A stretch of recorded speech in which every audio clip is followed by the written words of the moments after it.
Hello बच्चों, पिछली class में हमने देखा, पिछले लेक्चर में क्या देखा था, इसके पहले के रिक्रूटमेंट प्रोसेस तक हमने देख लिया था। इस वाले लेक्चर में हम लोग सिलेक्शन देखेंगे और दो तीन टॉपिक्स के बच गए उसको कवर करेंगे। इसी के साथ हमारा आज ये आपका कौन सा स्टाफिंग यूनिट कंप्लीट हो जाएगा, जो कि आपका यूनिट नंबर 6 है। तो सिलेक्शन के अंदर देखते हैं क्या होता है सिलेक्शन। अभी हमने देखा था कि रिक्रूटमेंट का मतलब क्या होता था। तो रिक्रूटमेंट का मतलब होता है कि एक प्रोसेस होता है जिसके अंदर मैक्सिमम नंबर ऑफ पीपल्स को हम लोग क्या करते हैं, स्टिमुलेट करते हैं, उनको बोलते हैं कि हमारे यहाँ पर आकर के अप्लाई करो। मतलब बहुत सारे लोगों को हम लोग बोलते हैं कि हमारे यहाँ पर अप्लाई करने के लिए। तो एक पॉजिटिव प्रोसेस होता था, लेकिन सिलेक्शन जस्ट उसका अपोजिट हो जाता था। मतलब सिलेक्शन नेगेटिव प्रोसेस बन जाता है। क्यों? क्योंकि सिलेक्शन के अंदर बहुत सारे लोगों में से कुछ ही लोग को हम लोग चूज करते हैं। तो अगर मान लेते हैं रिक्रूटमेंट, हमने बोला कि 1000 लोगों को बुलाया और उसमें से सिर्फ हमने 20 लोग को सिलेक्ट किया। तो बेटा जब रिक्रूटमेंट किया, इतने सारे लोग को बुलाया, तो क्या हो गया, पॉजिटिव प्रोसेस हुआ ना, कि जितने ज़्यादा लोग आ सकते हैं आए। और सिलेक्शन के अंदर क्या हुआ, बहुत सारे लोगों को हटा दिया, सिर्फ गिन के कुछ 10-20 लोग को सिलेक्ट कर लिया। तो इसी वजह से ये पॉजिटिव और ये नेगेटिव प्रोसेस बोला जाता है। इसके डीप में चलते हैं, देखते हैं क्या क्या बातें हैं। तो सबसे पहले ये क्या होता है, तो सिलेक्शन क्या है बेटा, तो चूजिंग, देखो वर्ड आ गया ना, चूज करना।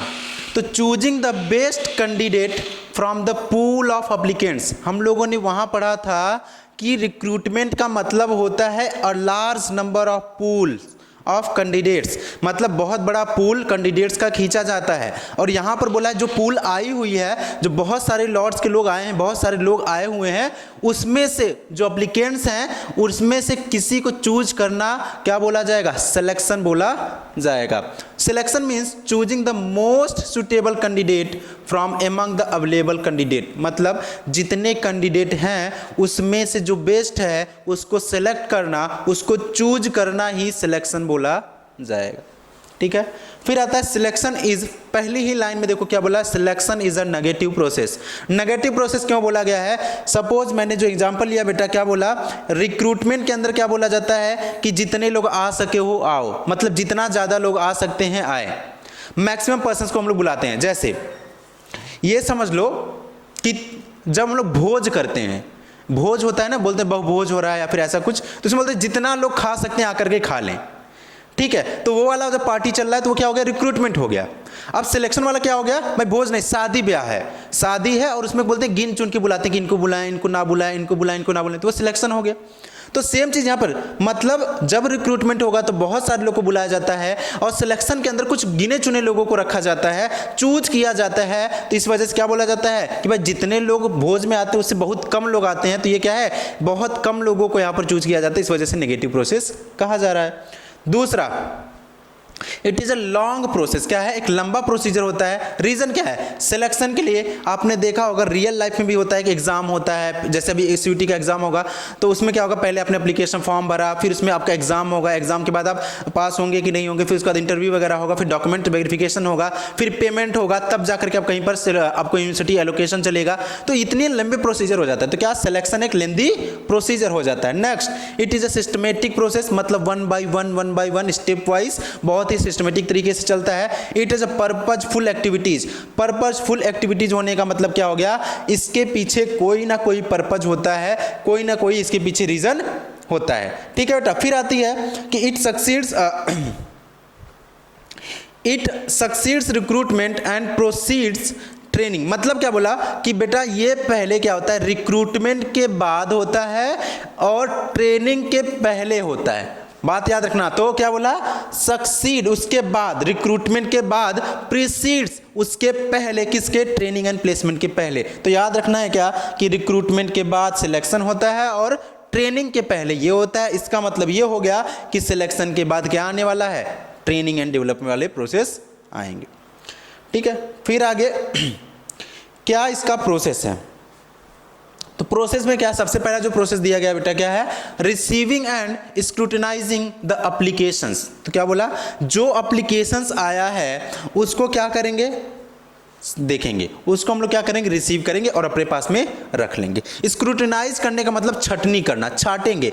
मतलब ऐसे एप्लीकेशंस जो हमारे ऑर्गेनाइजेशन में आए हैं, जो कॉम्पिटेंट हैं, जो सही हैं, जो हमारे उसी पोस्ट के लिए हैं या फिर जो हमने एप्लीकेशन के लिए बोला था वैसे ही एप्लीकेशन आए हैं, तो उनको क्या बोलेंगे, हम लोग रिसीव करेंगे, स्क्रूटिनाइज करेंगे। फिर क्या करेंगे, प्रीलिमिनरी एक्सपेंस स्क्रीनिंग करेंगे। प्रीलिमिनरी का मतलब होता है भाई देखो, अभी बहुत डीप में नहीं, सिर्फ छोटे मोटी चीज़ों के बेसिस पर उनको कहा जाएगा एप्लीकेशन को अलग करना। जैसे कि बोला गया कि अगर CUT में आप जा रहे हो तो वहाँ पर बोला गया भाई ऐसे बच्चे जिनका 12th में जो 12th पास हैं और जिनका 55% से ऊपर होगा उन्हीं को लिया जाएगा। या फिर ये समझ लेते हैं कि जिनका 12th में पढ़ रहे हैं सिर्फ उन्हीं को एप्लीकेशन फॉर्म भरना है BCom के लिए। बात समझाई?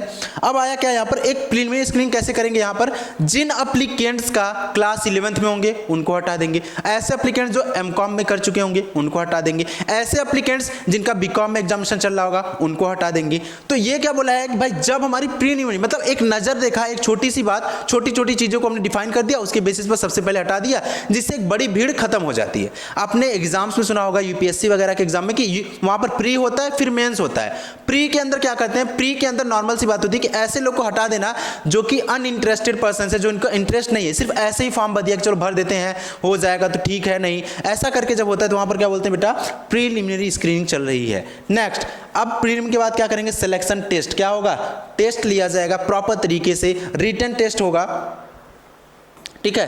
तो यहाँ पर क्या होगा, एक रिटन टेस्ट लिया जाएगा एंड फिर उसके बाद क्या, एम्प्लॉयमेंट इंटरव्यू, फिर फेस टू फेस, मतलब कुछ एक्सपर्ट्स होंगे, कुछ ओपिनियन वहाँ पर स्पेशलिस्ट होंगे, उनके सामने आपको बातचीत करने का मौका मिलेगा, उनके सामने वो फेस टू फेस आपसे बातचीत करेंगे, कुछ पूछेंगे, आपके बारे में ज़्यादा से ज़्यादा जानने की कोशिश करेंगे। एक क्वेश्चन यहाँ पर रेज होता है बेटा कि ऐसी कौन सी टेस्टिंग है जिसमें अगर हमको डीप एनालिसिस करना है किसी इंसान के बारे में या फिर किसी के पर्सन के बारे में, किसी स्टाफ के बारे में बहुत ही डीप जाकर के हमको पता लगाना है कि उसका क्या चीज़ है, वो कैसा बिहेवियर, वो किस तरीके से चीज़ें कर रहा है, या फिर वो उसके अंदर क्या कैपेबिलिटीज़ हैं, तो कैसे होता है। तो बेटा उसके लिए इंटरव्यू, जो इंटरव्यू होता है वो डीप एनालिसिस के लिए देखा जाता है। सिलेक्शन टेस्ट में तो नॉर्मल यहाँ पर पता लग जाता है कि उसके पास कितनी नॉलेज है या फिर कितना उसके पास थ्योरेटिकल नॉलेज है, लेकिन जब उसके बारे में डीप एनालिसिस करनी होगी तो किसके, एम्प्लॉयमेंट इंटरव्यू के थ्रू होता है। तो क्वेश्चन अगर आता है कि डीप एनालिसिस करने के लिए कौन सा चीज़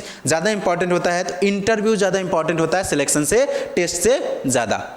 next, reference and background checking. तो अब क्या करेंगे, रेफरेंस एंड बैकग्राउंड चेकिंग करेंगे कि आप किस बैकग्राउंड से आ रहे हैं, आप कहाँ से हैं, आप कहाँ से बिलोंग करते हैं, आपकी फैमिली क्या है, इस तरीके की कुछ इन्फॉर्मेशन इकट्ठा की जाएंगे। एंड लास्ट में फिर फिजिकल एग्जामिनेशन होगा, मतलब आपकी बॉडी का चेकअप होगा कि कहीं आप किस तरीके का, जब कहीं कोई ऐसी प्रॉब्लम तो नहीं है, कहीं आपने जैसे बोलता है कि कुछ लोगों ने उसमें भर रखा होता है कि मेरी आंख खराब है, कुछ लोग बोलते हैं मेरे हाथ में ये प्रॉब्लम है, कुछ लोग बोलते हैं मेरा हाथ टेढ़ा है, फिर मेरे पैर में ये दिक्कत है।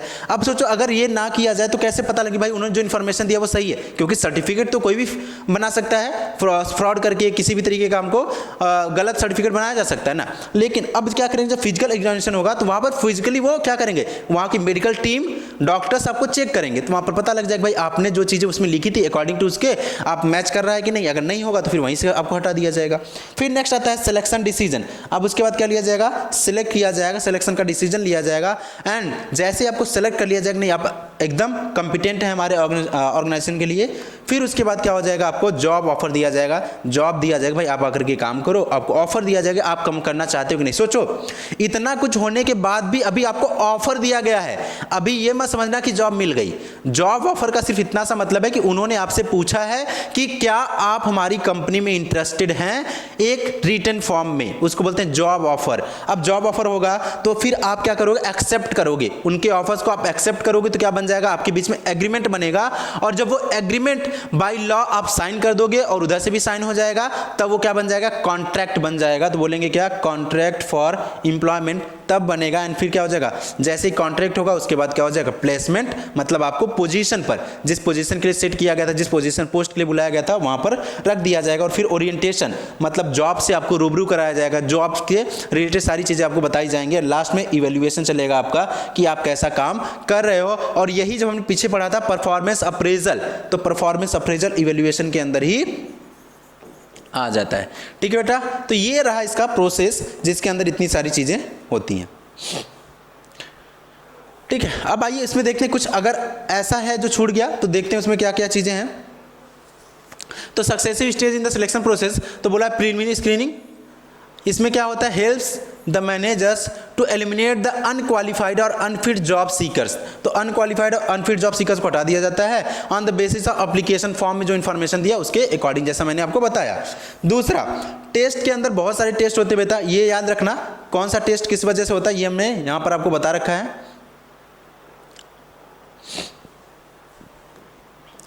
तो सबसे पहला जो टेस्ट दिख रहा है क्या, इंटेलिजेंस टेस्ट। इंटेलिजेंस टेस्ट के अंदर क्या होता है, it test person's ability to make decisions. तो इंटेलिजेंस का मतलब उसकी डिसीजन मेकिंग पावर को चेक करने के लिए इंटेलिजेंस चेक किया जाता है, ठीक है। दूसरा, एप्टीट्यूड। एप्टीट्यूड क्यों बोलता है, इंडिविजुअल्स पोटेंशियल, क्या पोटेंशियल की बात कर रहा है, potential for learning new skill, नया स्किल सीखने में उसकी क्या पोटेंशियल, वो जल्दी सीखता है, लेट सीखता है, तो उसको पता लगाने के लिए एप्टीट्यूड टेस्ट लिया जाता है, ठीक है। तो ये पहला हो गया इंटेलिजेंस, जो कि ability to make decision making के लिए लिया जाता है। एप्टीट्यूड टेस्ट वो इंडिविजुअल पोटेंशियल के लिए लिया जाता है। एंड तीसरा, पर्सनालिटी टेस्ट क्यों लिया जाता है, provides clues to a person's emotion. क्या पर्सनालिटी के अंदर बोलते हैं कि उसके पर्सनल इमोशंस, उसके फीलिंग्स, उनके बारे में उसको पता लगाया जाता है कि वो कैसा है। एंड फिर आता है ट्रेड टेस्ट। ट्रेड का मतलब होता है व्यापार, तो बोला existing skills of an individual, तो बोला है इट मेजर्स द एग्जिस्टिंग, अभी उसके पास में करेंट क्या स्किल है, कितने जो काम करने के लिए बुलाया गया वो कैसा कर पाएगा कि नहीं कर पाएगा। एंड फिर लास्ट में इंटरेस्ट टेस्ट, मतलब also know the pattern of interest and involvement of the person, मतलब वो कितना ज़्यादा इंटरेस्टेड है काम को लेकर के, वो कितना ज़्यादा इंथुजियास्ट है, वो कितना ज़्यादा इनकरेज्ड है, वो कितना ज़्यादा अपने आप को प्राउड फील करता है उस काम को लेकर के, तो उसको चेक करने के लिए क्या किया जाएगा, इंटरेस्ट टेस्ट होगा, ठीक है। फिर देखो यार इंटरव्यू होगा, इंटरव्यू में वही सारी चीज़ें जो हमने आपको बताई हैं। नेक्स्ट, रेफरेंस चेकिंग होगा, इसको आप लोग पढ़ लेना, सेम वही जो मैंने बताया, candidate search, conduct search into, देखो यहाँ पर क्या ना, background, past employment, education, police records वगैरह वगैरह, ये सब चीज़ें चेक की जाती हैं। नेक्स्ट, सिलेक्शन डिसीजन के अंदर क्या है, clear the test and interview are generally consider for the final selection, मतलब टेस्ट और इंटरव्यू के बेसिस में उसका सिलेक्शन किया जाएगा। फिर उसका मेडिकल एंड फिजिकल एग्जामिनेशन होगा, और फिर उसके बाद में नेक्स्ट जॉब ऑफर किया जाएगा, एग्जामिनेशन के बाद जॉब ऑफर कर देंगे, अपॉइंटमेंट लेटर वगैरह दिया जाएगा, एंड फिर कॉन्ट्रैक्ट ऑफ एम्प्लॉयमेंट बन जाएगा, जिसके बाद फिर क्या एक्सेप्टेंस दे दिया जाएगा कि आप जॉब ज्वाइन कर सकते हो, उसका इंडक्शन ओरिएंटेशन वगैरह कराया जाएगा, ठीक है। अब आता है बेटा various types of interview. Interview के भी अलग अलग टाइप हैं, ठीक है। अलग अलग टाइप में कौन सा, पहला देखो प्रीलिमिनरी इंटरव्यू, नॉर्मल सी बात है, कोई आया उससे बहुत सारा हाल चाल नाम वगैरह पूछा, उसका पता पूछा, वो क्या करता है, कैसा करता है, कहाँ पर उसने काम किया था, कैसा काम किया था, ये सब नॉर्मल सी बात है। दूसरा, ठीक है, अनस्ट्रक्चर्ड, मतलब कोई स्ट्रक्चर्ड तरीका नहीं होता है, कोई क्वेश्चनर ऐसा फिक्स नहीं होता है, नॉर्मल कुछ भी रैंडमली कुछ भी पूछ सकते हैं उससे, तो वो अनस्ट्रक्चर्ड। स्ट्रक्चर्ड के अंदर क्या होता है, जब प्रॉपर तरीके से क्वेश्चनर तैयार किया जाता है, प्रॉपर तरीके से उनसे क्वेश्चनिंग की जाएगी, प्रॉपर तरीके से बहुत ही सिस्टमेटिक वे में उनसे लिया, जैसे IAS का इंटरव्यू क्या होता है, स्ट्रक्चर्ड वे में हो रहा है, ठीक है। लेकिन अब किसी कंपनी में जाओ रैंडमली, आप जो क्लास 12th में आप लोग दिए होंगे, वहाँ पर प्रोजेक्ट फाइल अपने बनाया होगा, फिर वो आपका टेस्ट वगैरह हुआ होगा, तो वहाँ पर रैंडमली कुछ भी क्वेश्चन पूछा जाता, मतलब वहाँ अनस्ट्रक्चर्ड तरीके से चीज़ें चलती थी, तो इसको बोलते हैं क्या, स्ट्रक्चर्ड एंड अनस्ट्रक्चर्ड तरीके से इंटरव्यू हो सकता है। ग्रुप इंटरव्यू, GD का आपने नाम सुना होगा, ग्रुप डिस्कशन का नाम सुना होगा, जिसके अंदर क्या क्या एक ग्रुप बनाया जाता है, ग्रुप के अंदर आपको कुछ आइडियाज़ दिए जाएंगे, कुछ चीज़ें प्रॉब्लम्स दी जाएंगी, उसके ऊपर बोला जाएगा आप डिस्कशन करो, तो ग्रुप डिस्कशन हो जाएगा, फिर ग्रुप इंटरव्यू हो जाएगा। स्ट्रेस इंटरव्यू, स्ट्रेस का मतलब कोई ऐसा प्रॉब्लम, एक प्रॉब्लमेटिक सिचुएशन दिया जाएगा, एक बहुत ही ऐसा सिचुएशन दिया जाएगा जो कि हैंडल करने के लिए आपको बहुत ज़्यादा स्ट्रेस आ सकता है, अचानक से आपको कोई बात, जैसे कि आपने कभी देखा होगा कि इंटरव्यू वगैरह में कि अचानक से कोई ऐसा क्वेश्चन पूछते हैं जो इलॉजिकल है, बिना मतलब का है, बिना सिर पैर का है, बस आपसे पूछ लिया गया है। वो क्यों पूछा गया, अचानक से आपके ऊपर कोई स्ट्रेस आया, कोई नई चीज़ आई आपके पास में, तो आप किस तरीके से बिहेव करोगे, उसको किस तरीके से हैंडल करोगे, वो इसलिए पूछा जाता है। इसलिए नहीं पूछा जाता आप जवाब दो, आप जवाब नहीं भी दोगे तो किस वे में दोगे, किस तरीके से दोगे, आप कूल एंड काम होकर के देते हो या फिर बहुत हड़बड़ाहट में आकर के देते हो, तो उस चीज़ की टेस्टिंग के लिए स्ट्रेस होगा। एंड फिर पैनल इंटरव्यू, पैनल इंटरव्यू का मतलब होता है एक पैनल होगी। पैनल का मतलब क्या हो गया कि कुछ गिने चुने लोग होंगे, जैसे आपने 3 इडियट्स में देखा था कि जब वो जॉब लेने जाता है, वो पैर कूदने के बाद छत से, तो क्या करता है, वहाँ पर पैनल बैठी रहती है, मतलब कुछ एक्सपर्ट्स की टीम बैठी रहती है, वो आपका इंटरव्यू लेते हैं, वो आपसे कुछ सवाल जवाब करते हैं, वो पैनल इंटरव्यू के अंदर आ जाता है। फिर आता है अप्रेजल इंटरव्यू। अप्रेजल का मतलब होता है उसके इवैल्यूएशन ऑफ द वर्क, उसके काम से से कैसे काम किया है, उसने कैसा परफॉर्म किया था, कितना सेल्स किया है, कितना उसने इंक्रीज किया था, ग्रोथ में कितना पार्टिसिपेशन था, उसने प्रॉब्लम्स को कैसे सिचुएट, तो ये सब किस में आएगा, अप्रेजल में। एग्जिस्ट इंटरव्यू, अभी नॉर्मल उसका इंटरव्यू, वॉक इन इंटरव्यू के अंदर क्या हो जाएगा, वो चलते चलते थोड़ी बहुत बातचीत करते हुए काम चला लेते हैं। तो इस तरीके कुछ इंटरव्यूज के टाइप्स हैं, इसमें से आपसे ज़्यादा पूछा नहीं जाएगा। नेक्स्ट आता है ट्रेनिंग। What is training? तो ट्रेनिंग का मतलब मैंने जैसे पहले ही बताया है आपको, और अभी वही चीज़ बताऊंगा। क्या बेटा? ट्रेनिंग का मतलब होता है जब किसी पर्टिकुलर वर्क को या फिर स्पेसिफिक जॉब के लिए किसी को एजुकेट करना, किसी को नॉलेज, स्किल, ये सब प्रोवाइड करना, उसको बोलते हैं क्या, ट्रेनिंग देना। तो ट्रेनिंग क्या बोलता है, ट्रेनिंग मीन्स,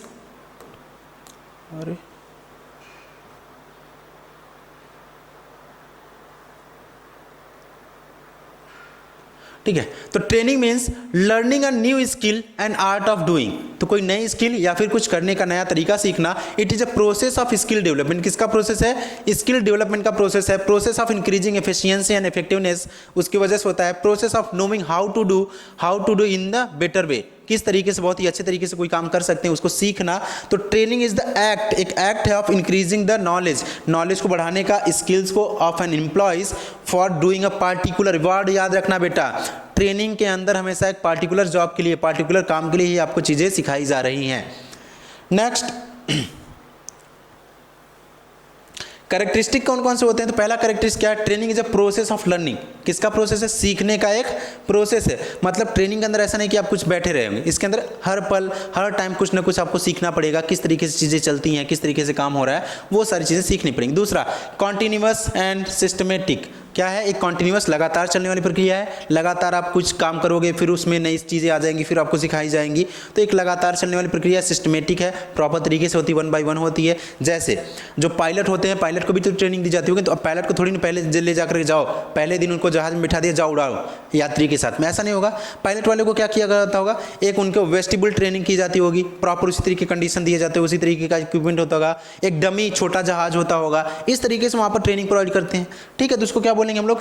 क्या सिस्टमेटिक चल रहा है। मतलब ऐसा नहीं कि एक ही बार में उन्हें सब कुछ हाई लेवल का काम, छोटे से धीरे धीरे सिखाना शुरू करते हैं। हमारे स्कूल्स में, कॉलेज में भी तो ऐसे ही हो रहा है कि छोटे में आपको सिर्फ अभी लैंग्वेज सिखाया जाता है, फिर धीरे धीरे आपको मैथ्स की थोड़ी बहुत प्लस माइनस सिखाया जाते हैं, फिर बड़े बड़े क्वेश्चंस, फिर उससे भी बड़े क्वेश्चंस। तो इस तरीके से क्या सिस्टमेटिक तरीके से चीज़ें आपको सिखाई जाती हैं। नेक्स्ट, गोल ओरिएंटेड, गोल को पाने के लिए बनाया जाता है। ह्यूमन रिसोर्स डेवलपमेंट क्या करता है? HRM के ऊपर ज़्यादा फोकस होता है, क्योंकि ट्रेनिंग किसको दोगे? मशीन को थोड़ी ट्रेनिंग देनी है, किसको ट्रेनिंग देनी होती है? ह्यूमन रिसोर्सेज को ट्रेनिंग देनी होती है। एंड फिर आता है एप्लीकेशन ओरिएंटेड। क्या है? एप्लीकेशन ओरिएंटेड का मतलब क्या होता है? इसका यूज, ट्रेनिंग हमेशा ऐसा प्रोवाइड किया जाना चाहिए जिसका यूज कर सके, जिसका प्रॉपर लाइफ में यूज हो, जिसका प्रोडक्शन में, जिसका एक्चुअल फिजिकली यूज किया जा सके, ऐसी ट्रेनिंग प्रोवाइड करनी चाहिए, ना कि ऐसी कि जिसका कोई यूज ना हो। एंड लास्ट है investment in the human resource. इसका मेन पर्पज क्या है? ह्यूमन रिसोर्स में इन्वेस्टमेंट करना। फिर आता है मेथड्स ऑफ ट्रेनिंग। बेटा जब मेथड ऑफ ट्रेनिंग की बात आती है तो 2 मेथड्स हम लोग को सामने आता है। क्लास 12th में आपने पढ़ा था, यहाँ पे भी वही चीज़ें पढ़ेंगे, लेकिन कुछ उसमें टाइप्स कम थे, यहाँ पर टाइप्स को हमने और इंक्लूड किया है।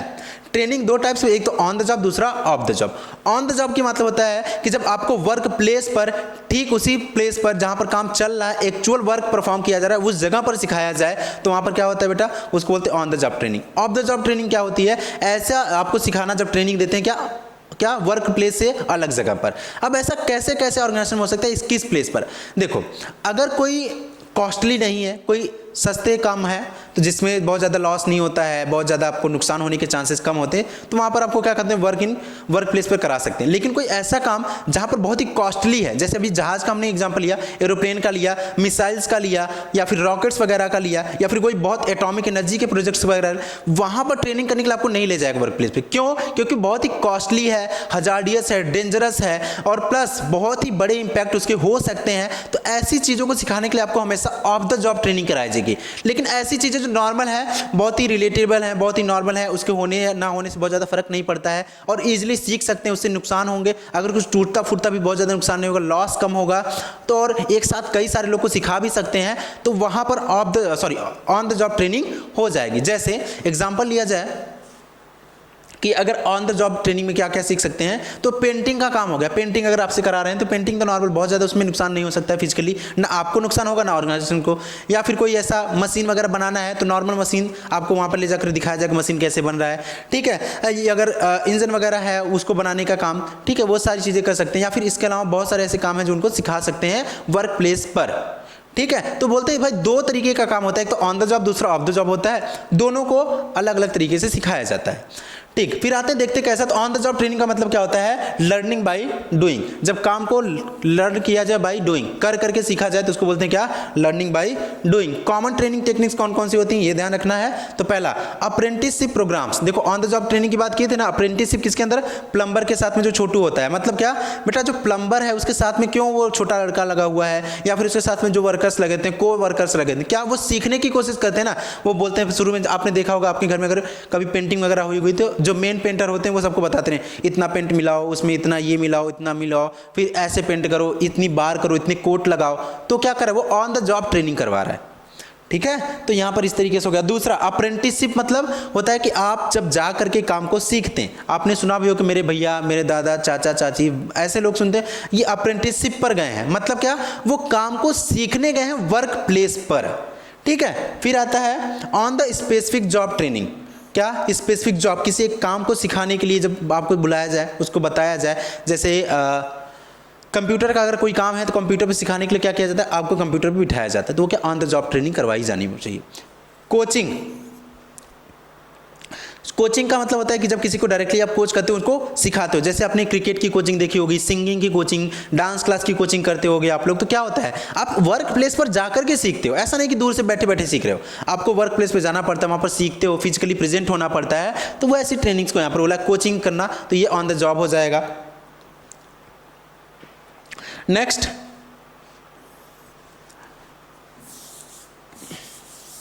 Job rotation. जॉब रोटेशन का मतलब क्या हो गया, जब एक जॉब से हटा करके दूसरे जॉब पर रख दिया। जैसे मान लो किसी को सेल्स आता है तो सेल्स से हटाकर उसको परचेज में रख दिया जाए, और किसी को परचेज आता है तो परचेज हटा उसको प्रोडक्शन पे रख दिया जाए, प्रोडक्शन से हटा के मार्केटिंग पे। तो जब जॉब रोटेशन किया जाता है तो उसकी वजह से उसकी ट्रेनिंग होती है, वो भी ऑन द जॉब होती है। Next learners training.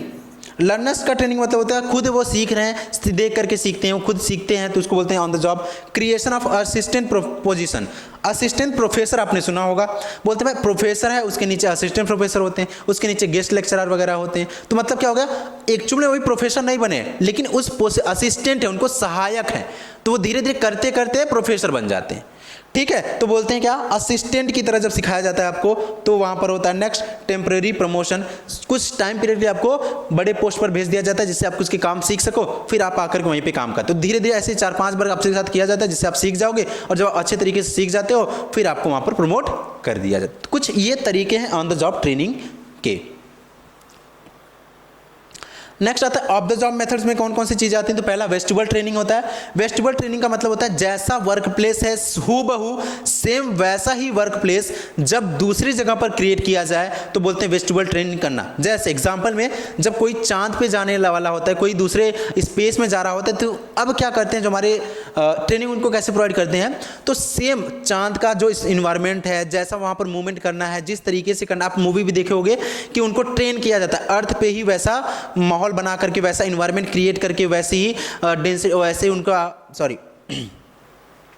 Gravitational force, उनको किस तरीके से रिएक्ट करना है, वो सब चीजें यहां पर सिखाई जाती है। वो भी वेस्टिबल ट्रेनिंग, मतलब प्रॉपर सेम वैसा ही कंडीशंस आर्टिफिशियली क्रिएट करके, तो उसको बोलते हैं वेस्टिबल ट्रेनिंग करना। दूसरा कहाँ पर डुप्लीकेशन मेथड मॉडल होता है, organisation when expensive and delegate machinery is involved. क्या बोलते हैं, कोई बहुत ही एक्सपेंसिव या फिर डेलीगेट बहुत ही नाजुक मशीन या फिर बहुत जो खराब हो सकती है, वो उन सब जगह पर सिखाने के लिए क्या करते हैं, उन ऑर्गेनाइजेशन के अंदर ये वेस्टिबल ट्रेनिंग लगाते हैं। दूसरा case study method.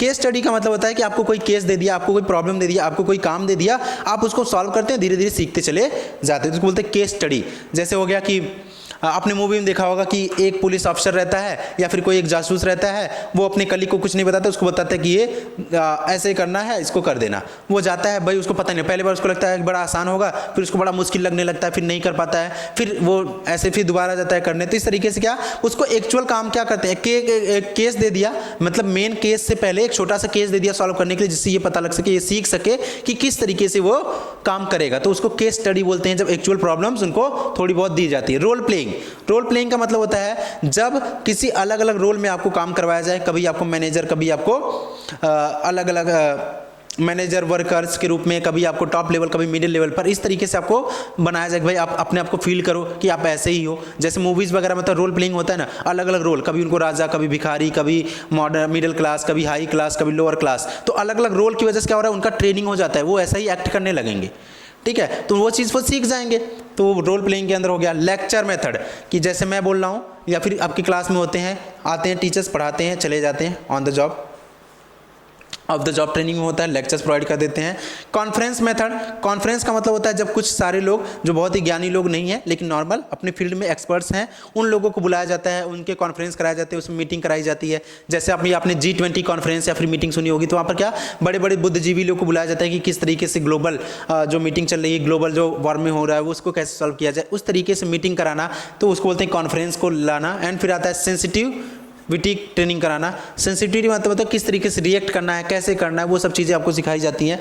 Brain storming एक इंपॉर्टेंट पॉइंट है। क्यों? क्योंकि इससे क्वेश्चन आता है। ब्रेन स्टॉर्मिंग का मतलब होता है कि मान लो कुछ लोगों का ग्रुप बैठा हुआ है, आप जैसे 8-10 लोग बैठे हुए, उसमें मैंने एक प्रॉब्लम फेंक दिया, मैंने बोला कि ये प्रॉब्लम है, अब इसमें जितने आइडिया निकाल सकते हो निकालो।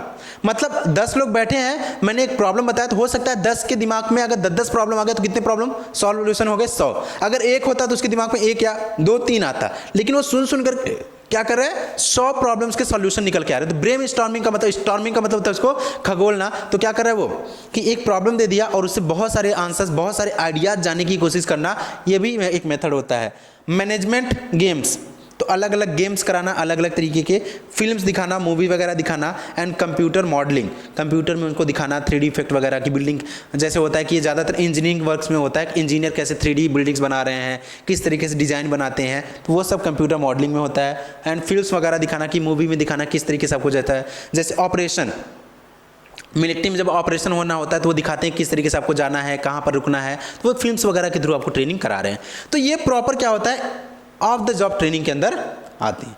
ठीक है, तो अब यहाँ पर होता है हमारा यूनिट नंबर 6 कंप्लीट, जिसके अंदर स्टाफिंग हो गया हमारा कंप्लीट। नेक्स्ट लेक्चर में आपसे मिलेंगे जो हमारा डायरेक्टिंग, क्या है डायरेक्टिंग में है, और फिर उसके आगे हम लोग कंटिन्यू करेंगे। Thank you.